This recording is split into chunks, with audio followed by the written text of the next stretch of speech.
नमस्कार दोस्तों, मैं अंकुर उपाध्याय स्वागत करता हूं आप सभी का आपके अपने YouTube channel share market analysis में।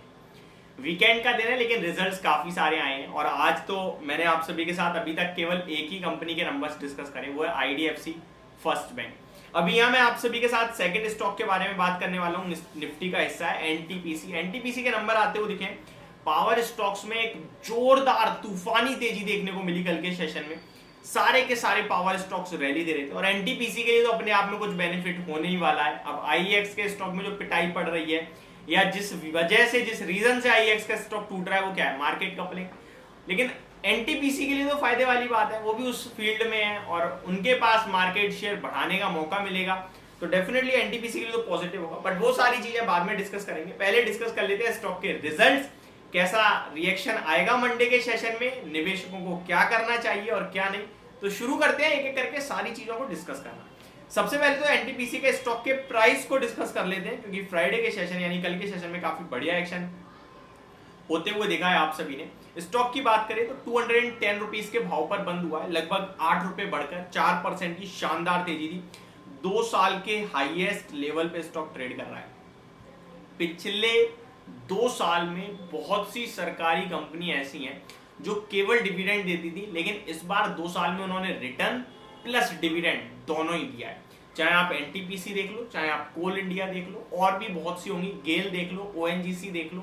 अब यहां मैं एनटीपीसी की बात करूं तो 2 साल में 85% के रिटर्न दिए प्लस 4% की डिविडेंड यील्ड भी है कंपनी की। Stock day high life high के पास, इनफैक्ट 52 वीक हाई के पास ही बंद होता हुआ दिखा है। 52 वीक हाई लगाया है और एग्जैक्टली हाई पे ही बंद हुआ है। 210.45 का स्टॉक का 52 वीक हाई है, स्टॉक वहीं पे बंद हुआ है। 52 वीक नहीं, इनफैक्ट 2 साल के उच्चतम स्तर पे, 5 साल के उच्चतम, सॉरी गाइस, 5 साल के उच्चतम स्तर पे। और अगर लाइफ टाइम का भी हाई देखोगे ना तो almost in fact life time high भी लगा ही दिया है, क्योंकि 2007 में स्टॉक ने 200 रुपए का भाव ही टच किया था, जिसके ऊपर ट्रेड करता हुआ दिख रहा है इस समय। अब आते हैं स्टॉक के रिजल्ट्स पे। Stand alone net profit company का अगर आप क्वार्टर ऑन क्वार्टर देखेंगे तो घट गया है, ईयर ऑन ईयर बेसिस पे बढ़ गया है। और ये कहानी केवल एनटीपीसी की नहीं है, ये कहानी बहुत से स्टॉक की हो रही है इस बार। साल दर साल काफी अच्छा है, लेकिन क्वार्टर ऑन क्वार्टर घट रहा है। तो अब आपको समझना ये है कि भैया स्टॉक के प्राइस को आप जज नहीं कर सकते कि तेजी में जाएगा या मंदी में जाएगा।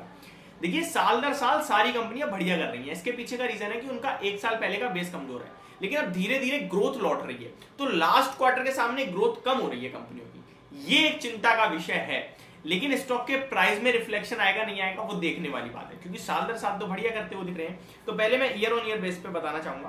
कंपनी का प्रॉफिट 3720 करोड़ से बढ़कर 4000 करोड़ का हो गया, तो शानदार नंबर है ईयर ऑन ईयर बेस पे। क्वार्टर ऑन क्वार्टर 5670 करोड़ के सामने 4070 करोड़ का है, तो क्वार्टर ऑन क्वार्टर घट गया, ईयर ऑन ईयर बेस पे बढ़िया है। रेवेन्यू देखोगे आप तो ऑलमोस्ट आप कह सकते हैं 40,000 करोड़ के सामने 39,000 करोड़ का आया साल दर साल, and quarter on quarter 41,300 crore के सामने 39,100 करोड़ का है। तो रेवेन्यू दोनों जगह घटा है, year on year basis, quarter on quarter दोनों जगह। मार्जिन की बात की जाए तो एबिटा मार्जिन 24.35% से बढ़कर 29% पे आ गए हैं ईयर ऑन ईयर बेसिस पे, तो साल दर साल तो बढ़िया जम पाया है। कामकाजी मुनाफा भी देखेंगे तो 9,740 करोड़ से बढ़कर 11,370 करोड़ का है। एक चीज जो आपको समझनी चाहिए वो ये है कि एनटीपीसी निफ्टी का हिस्सा है, ब्रोकरेज हाउसेस इसे कवर करती है, तो इस पे डेफिनेटली बाजार का एस्टिमेट जरूर होगा जो अभी मेरे पास नहीं है। लेकिन कल के दौरान मैं आपके साथ उन सारे स्टॉक्स पे बात करूंगा जिनमें भी एक्शन होना है, लाइक एनटीपीसी हो गया, आईडीएफसी फर्स्ट बैंक हो गया, सोनाटा सॉफ्टवेयर हो गया। जितने भी नंबर्स आए सबको मैं आपके साथ एक बार रिपीट टेलीकास्ट में डिस्कस करूंगा, एक पर्टिकुलर वीडियो में, ऐसा नहीं अलग अलग, एक पर्टिकुलर वीडियो में। तो यहां से नंबर्स देखना है तो मुझे क्लियरली एक चीज दिख रही है, ईयर ऑन ईयर बेसिस पे बढ़त है, क्वार्टर ऑन क्वार्टर बेसिस पे गिरावट है। Sorry guys. तो अब यहां से कोई संकेत लेने चाहिए क्या नहीं लेने चाहिए, तो जिनके पास है वो क्या करें, फ्रेश एंट्री का मौका बन रहा है, इसके बारे में डिस्कस करते हैं। देखिए, जिनके पास है वो ट्रेल करें क्योंकि चार्ट पैटर्न बहुत स्ट्रॉन्ग है, और जिनके पास नहीं है वो अवॉइड करें क्योंकि स्टॉक बहुत भाग गया है। सरकारी कंपनी वन साइड 187 रुपीज से 210 रुपए पे आ गई, तो आप भैया अवॉइड करें, वो बेटर ऑप्शन है आपके लिए।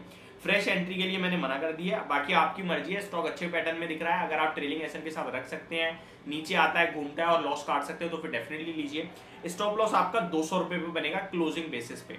जिनके पास है वो 200 का एसएन फॉलो करें, जो फ्रेश एंट्री ले रहे हैं वो भी 200 का फॉलो करें, लेकिन फ्रेश एंट्री आप अपने हिसाब से लेंगे, अपनी रिस्क के हिसाब से। मेरी तरफ से कोई राय नहीं है। तो ये मेरी तरफ से एनटीपीसी के नंबर अच्छे आते हुए दिखे हैं, बट हाँ क्वार्टर ऑन क्वार्टर डिप पे, ईयर ऑन ईयर बेस पे गिरावट है। मैं एक बार चेक करना चाहूंगा कोई मेरे पास यहाँ पे बाजार का अनुमान मिल जाए तो फिगर, बट एस्टिमेट एक्चुअल में अभी है नहीं मेरे पास, तो मैं आपके साथ इसके बारे में कल के सेशन में डेफिनेटली डिस्कस करूंगा। Thank you so much for watching this video, have a great day guys.